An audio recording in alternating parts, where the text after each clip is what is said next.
What other factors point to the thought that this may be the lowest tax bracket you'll ever be in? That's what we call defining moment number 2. The continual decline in the overall labor force will pose a huge problem. We already know that from a percentage standpoint, there will be fewer tax-paying workers than there are retirees who are and will be on government programs. And they will be living longer.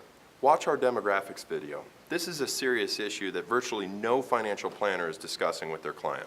So let's take a look at this. We have a declining workforce in the United States. We have an aging population living longer on government programs, and we have a government that's spending like it's on crack. We also have $50 trillion plus in future government financial burdens. Unfortunately, the only source of revenue for the federal government comes from you in the form of taxes. And us. From the government standpoint, do you think they are going to lower taxes or raise taxes, increase or decrease government benefits?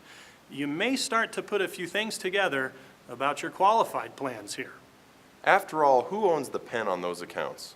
Who's your partner in your 401ks and your traditional IRAs? The government. They control it all. When you open your statement on your 401k, how much of that is yours? You have no idea. Do you think the government may be in need in the future? Ever thought why they made some changes recently to IRAs? Was it really for our benefit? Could they raid investment accounts? Of course they can. That's why they created these things in the first place. Imagine now, if you can, your future savings and retirement money being taxed at 2 times today's level. Once again, this is an estimate from the government's accounting office. Look, traditional thinkers and the so-called experts from the government are now telling us that in order to survive in the future, where we will be all living longer, we must save more money now. It's kind of upsetting, isn't it? Save more now so they can control it later. This is why this one bugs us so much. I mean, if given a choice, would you want to receive money now when taxes are the lowest, or later when taxes may be much higher? If you are successful and are saving money and deferring the taxes to a later date, you may want to rethink the dilemma awaiting for you. The old adage, you will probably retire to 2/3 of your income, thus being a lower tax bracket, may be floating around in your mind. They might have forgot about inflation, but think about that for a minute. What determines your tax bracket? Your income.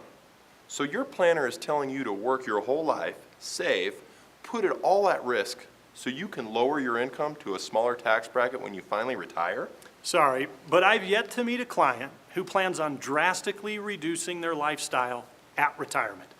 They typically plan to at the least maintain their lifestyle. For one, they can now travel, play more golf, and spend time with hobbies. If anything, you have more expenses, not less. This concept is pure foolish on its face, but absurd when you take this defining moment to heart. There is one surefire way to accomplish what this advice states, and that is to lose most of your savings and investments. Tell you what, that's easy to accomplish. If that's your planner's strategy, fire them. So finally, do you really want to retire to the least amount of money so you are in the lowest tax bracket, or do you want to maintain your current lifestyle? Maybe even retire to the most amount of money.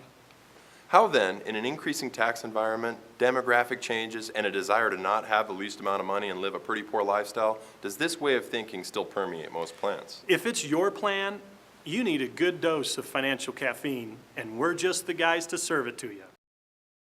Income planning. Effective, efficient strategies for both the accumulation and distribution phases without the downside risk. It's what you need and deserve.